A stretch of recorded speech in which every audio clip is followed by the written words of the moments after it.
Welcome to the Blind Boy Podcast.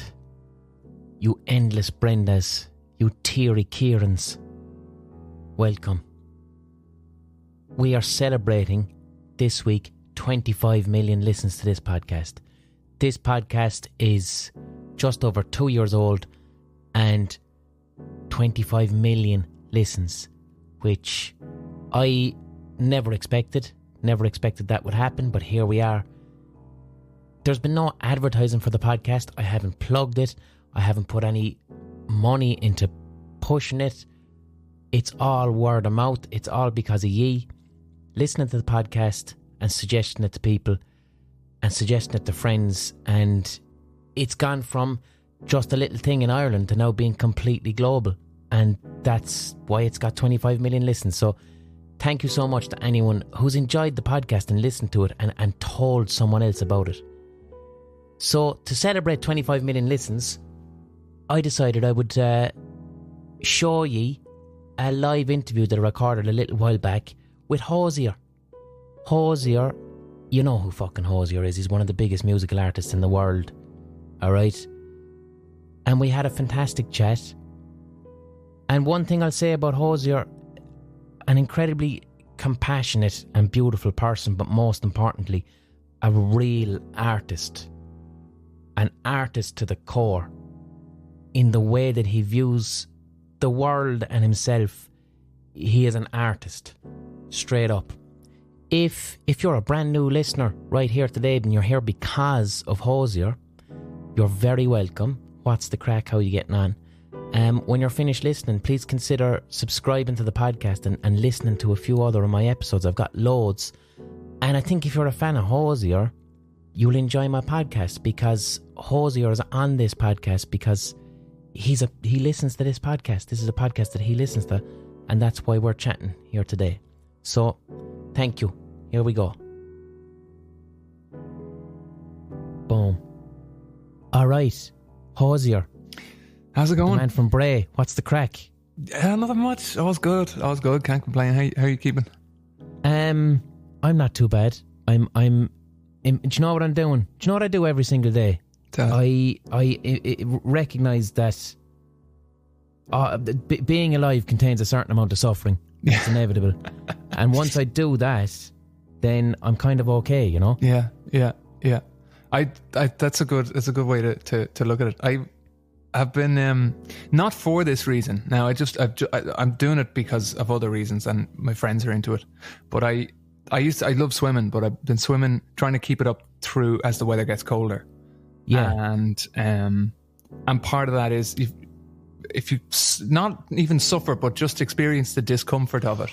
And you're talking about jumping into the freezing cold water. Yeah, exactly. Yeah, I can understand that. Yeah, and then and know that discomfort isn't going to kill you, you know, and you're hesitant at first, and then for the rest of the day you feel just that little bit more capable, you know. You see, you're lucky because you're up there near the coast. That's it. Yeah. And so I've a similar enough thing with my life where, so instead of jumping into the ocean to experience that cold, I'd go for a run in the freezing rain because it's Limerick, you know. Yeah.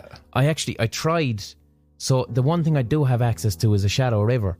And I once tried to copy the people up in Bray and go, fuck it, man. You know, I'm going to get cold inside in this river. Yeah. I ended up, what I did is I didn't have the courage to completely go into the water. So what I did is on part of my run, because I'm trying to suffer, you're saying. Yeah. When you get up in the morning and you're drenched wet and you're freezing cold and you're experiencing physical discomfort, but just at the limit, it wakes you up, it makes you appreciate things, and it means as well that not much can stress me in the rest of my day if I've just ran for an hour in the freezing cold. Yeah, 100%. But I started doing press-ups on the river, right? Okay, yeah. And then I ended up getting this very unique fungus on my hand. That you can only get from doing press-ups on a fucking riverbed. Oh. And it's like shit that Vikings used to get, you know, from hanging around riverbeds. So that put an end to I was just itchy on both hands. Anytime you've got an ailment and it's on equal sides of your body, Yeah. you kind of go, right, something's up here. Yeah. So yeah, it turns out I was fucking big pretentious prick down doing press-ups on the river trying to fucking make spiritual contact with an otter. You know? That is fascinating. How did you find out? Did you look it up or did you get it tested? I had to go to a doctor. And Poor man. I was just like, my hands are unbelievably itchy and it's localized entirely around my palms. Right. And then he says to me, are you doing any fishing? Right. I said, I don't have interest in fishing, but I have been doing press-ups on a riverbed. And then he started roaring, laughing and said, yeah, you caught this off a riverbed. So that put an end to it, you know? Yeah. But, so I don't think there's great health benefits in jumping around rivers. But there is health benefits up in, like, you're jumping into the salt water. Like, do you wear a wetsuit now? Do you wear a wetsuit? I don't. The most I have invested into is because the pain on the far side of the swim is the worst part. So it's not even pain. It's just so what do? You jump into the ocean. Pretty much. I actually there's a walk in. There is areas where I could jump off the rocks, but I would just walk in off the shore. But yeah, and I think you just brace yourself. You try to prep the body for the shock, and then the most I've invested in is wetsuit boots. So yeah, and it's just so that there's a rubber sole coming out of the water. You don't want that stuff on your feet, man. The stones just it's when you're that cold, that's you're hypersensitive. So you're and that's a luxury, you know, that I just leaned into recently. So I don't come from a culture of jumping into, we'll say, the ocean, because like it's a brave thing. Yeah. I do know what it feels like to go into freezing cold water, and do you know when it feels like your chest is being hit with a mallet? Yeah. Do you ever get used to that? Is that always something that you have to prep yourself every morning? The shock is always, it's never not cold, if you get me. And it is wild because you feel your whole kind of body tighten, and you can kind of feel your internal organs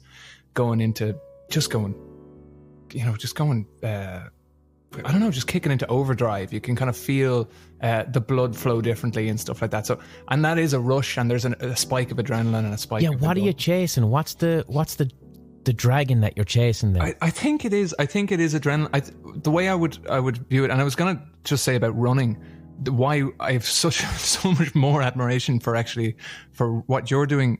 Like running in cold weathers, there is, you can stop at any point when you're running.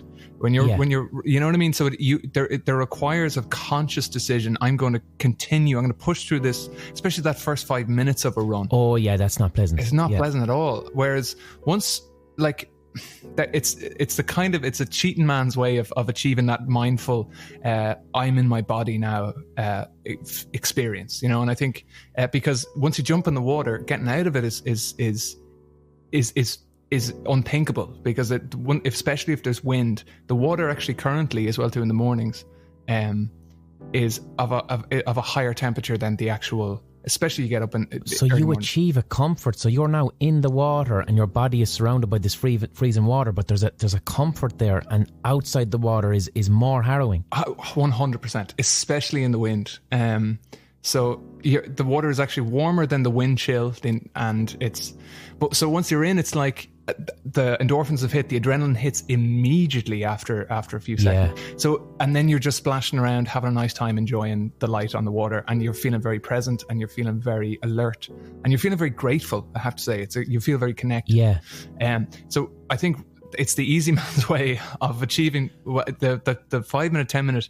I think you run something like 10K. I do 10K. I do like an hour, and what I'm searching for is.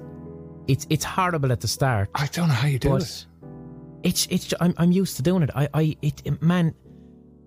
I just get a very present, mindful thing at about 20 minutes in, and you know, it's one of these things where it's like, technically I'm hurting myself, I'm putting my body through pain, but it just I feel alive. I feel the type of alive that I used to take for granted when I was a child. Yeah. When you're a child, you feel like that all the time, when you're hopping with energy. Yeah. You know, you think back to when you were a child and just the amount of things you would do in one day. Mm-hmm. Yeah. I remember being like 6 and you have to run to the shop.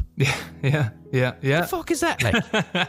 Can you imagine now? Yeah. I want sweets. I'm running. Sprinting. You used to run everywhere. Like, well, what the fuck is that? Run? No one's telling you to do it. It's just I must run. Yeah, totally. And I'm trying to revisit a bit of that because that then, for my well-being, for my mental health, if I